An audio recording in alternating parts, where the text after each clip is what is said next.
नमस्कार, मैं हूं आकर्षण उपल और इस समय आप ये सीधी तस्वीरें देख रहे हैं IPN 24 पर। हरियाणा में लगातार कांग्रेस और बीजेपी एक दूसरे को पटकनी देने की कोशिश कर रही है। कभी कांग्रेस आगे चली जाती है, कभी बीजेपी आगे चली जाती है। कभी कुरुक्षेत्र में सुशील गुप्ता, आम आदमी पार्टी के सुशील गुप्ता 90 वोट से आगे हो जाते हैं, तो कभी नवीन जिंदल 1000 वोटों से लीड बना लेते हैं। लेकिन सबसे बड़ी खबर, सबसे बड़ा अपडेट करनाल सीट को लेकर है, जहां पर मनोहर लाल खट्टर 1,17,000 वोटों से लीड बनाते हुए दिखाई दे रहे हैं और इस लीड को तोड़ना लगभग नामुमकिन माना जा रहा है। मेरी आप सभी से अपील, जो भी लोग इस वीडियो को देख रहे हैं, इसे साथ के साथ जरूर शेयर करें और इसके साथ साथ देश भर की 10 बड़ी सीटों के जो रुझान है वो मैं आपको अभी बताऊंगा, जिनको सुनकर आप चौंक जाएंगे, हैरान होंगे कि आखिर ये हो क्या रहा है।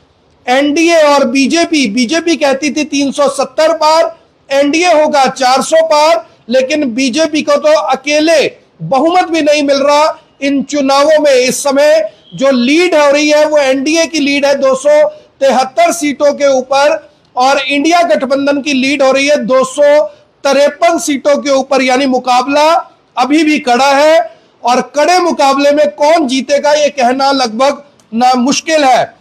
सबसे पहले करनाल सीट का रुझान आपको मैं बता दूं कि 1,16,000 वोटों से मनोहर लाल खट्टर आगे चल रहे हैं। लेकिन जिन सीटों का जिक्र करना जरूरी है उन सीटों में पहली सीट है अमेठी की सीट, जहां से स्मृति ईरानी, केंद्रीय मंत्री स्मृति ईरानी राहुल गांधी को चुनौती दे रही थी कि राहुल गांधी तो भगौड़ा है, वो अपनी सीट छोड़कर भाग गया है, वो यहां से चुनाव लड़कर दिखाए।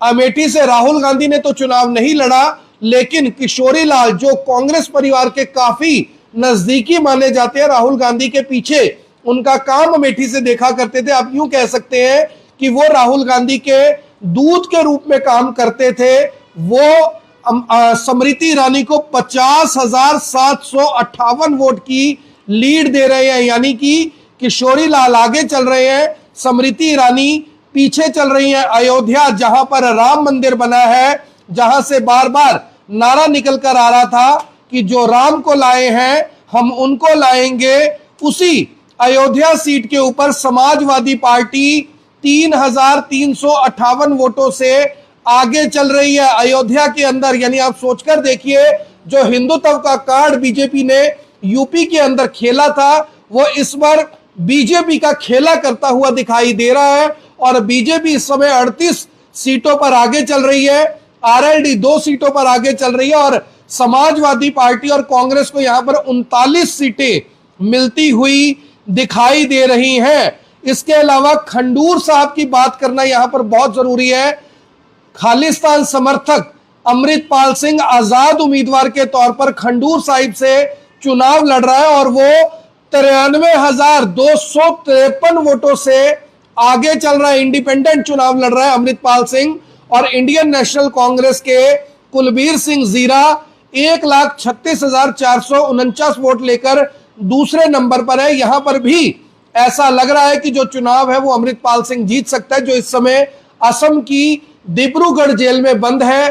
कोई चुनाव प्रचार नहीं किया, किसी के बीच में नहीं गया, आजाद उम्मीदवार के तौर पर 93,000 वोटों की लीड, वो भी एमपी के चुनावों में बहुत ज्यादा, बहुत बड़े मायने रखती है।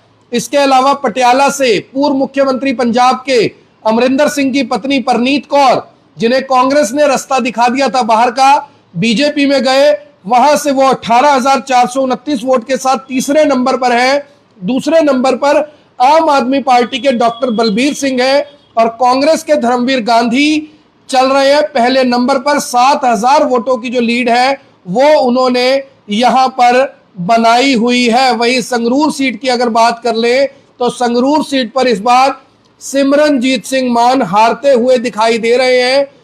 गुरमीत सिंह मीत हायर, ये आम आदमी पार्टी के प्रत्याशी हैं, यहां पर 1,31,193 वोट से जीत रहे हैं फिलहाल। और सिमरनजीत सिंह मान, जिन्होंने भगत सिंह को आतंकवादी कहा था, वो यहां से 1,31,000 वोटों के साथ पीछे चल रहे हैं। ये मेन सीटें थी और सबसे ज्यादा जो चौंकाने वाले नतीजे हैं वो उत्तर प्रदेश से आ रहे हैं, जहां पर बीजेपी को बहुत बड़ा नुकसान होता हुआ दिखाई दे रहा है। बीजेपी को बहुत बड़ा नुकसान होता हुआ दिखाई दे रहा है और 38 सीटों के साथ बीजेपी यहां पर पहले नंबर पर जरूर है, लेकिन कांग्रेस और समाजवादी पार्टी 39 सीटों पर आगे चल रहे हैं।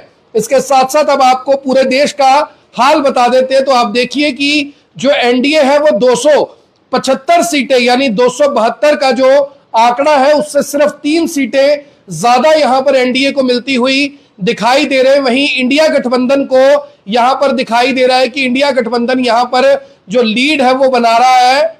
245 सीटों के ऊपर जो लीड है वो इंडिया गठबंधन यहां पर बनाता हुआ दिखाई दे रहा है। ये IBN 24 पर इस समय आप लाइव तस्वीरें देख रहे हैं, जहां पर हम आपको लगातार बता रहे हैं कि आखिर इंडिया गठबंधन को 249 सीट किसी भी एग्जिट पोल ने नहीं दी थी और एनडीए को 275 सीटें यहां पर मिलती हुई दिखाई दे रही हैं। वहीं महाराष्ट्र में देखिए एनडीए 20 सीटों पर है, इंडिया गठबंधन 27 सीटों पर आगे चल रहा है। तमिलनाडु में बीजेपी को 1 सीट, इंडिया गठबंधन को 37 सीटें मिल रही हैं। कर्नाटका में एनडीए को 18 सीट, कांग्रेस को 10 सीट मिलती हुई दिखाई दे रही है। पश्चिम बंगाल में बीजेपी को बहुत बड़ा नुकसान होता हुआ दिखाई दे रहा है, जहां पर 11 सीटों के साथ बीजेपी इस समय दूसरे नंबर पर है। वहीं 30 सीटें जो हैं वो 30 से 32 सीटें जाती हुई दिखाई दे रही हैं तृणमूल कांग्रेस को। ये अपने आप में बड़ा खेला खेला हो रहा था, लेकिन यहां पर खेला कुछ और होता हुआ दिखाई दे रहा है। यानी सीधा सीधा सा मतलब है कि जो लोग हैं उन्होंने इस बार 400 पार के नारे को अहमियत नहीं दी, अहमियत यह दी गई कि कौन उनके काम की बात कर रहा है। दूसरे चैनल की बात कर लेते हैं।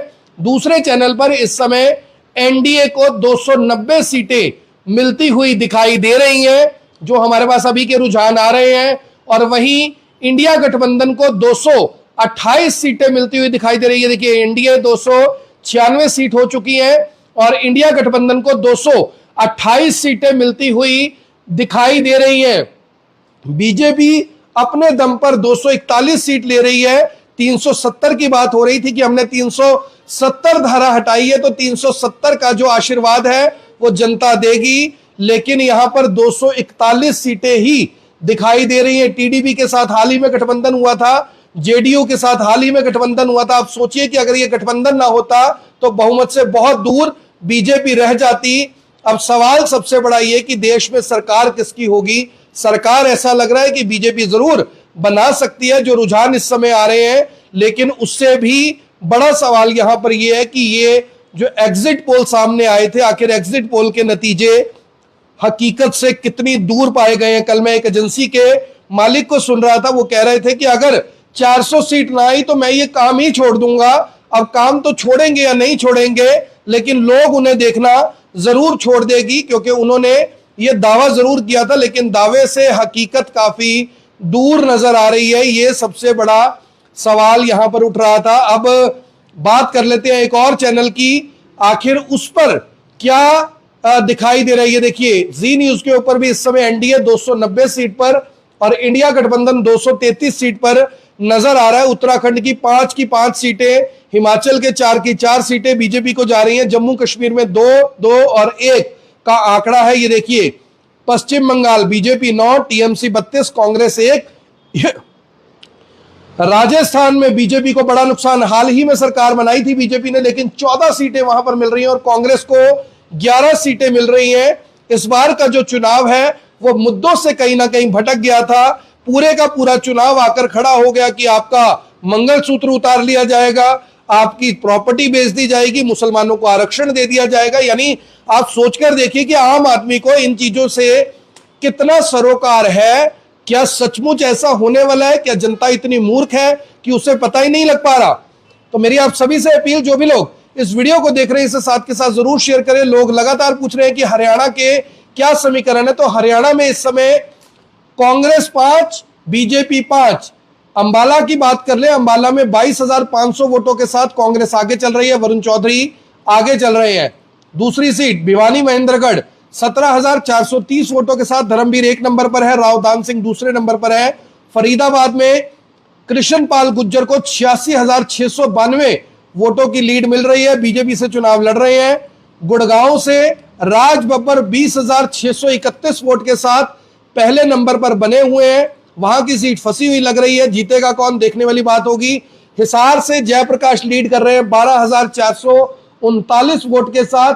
वहीं अगर बात कर ले करनाल की, तो करनाल में 1,25,000 वोटों के साथ मनोहर लाल खट्टर पहले नंबर पर है। दिव्यांशु बुद्धिराजा हारते हुए दिखाई दे रहे हैं। वहीं डॉक्टर सुशील गुप्ता 1,703 वोट के साथ फिर से आगे हो गए हैं कुरुक्षेत्र के अंदर। और ये सीट अब देखिए, अब ये सीट हो गई है फिर से 6-4। उसके बाद बात कर लेते हैं अभय चौटाला को इसी सीट से बहुत कम वोट 27,000 वोट मिलते हुए दिखाई दे रहे हैं। दीपेंद्र हुड्डा 1,40,000 वोट के साथ बढ़त बनाए हुए हैं रोहतक में।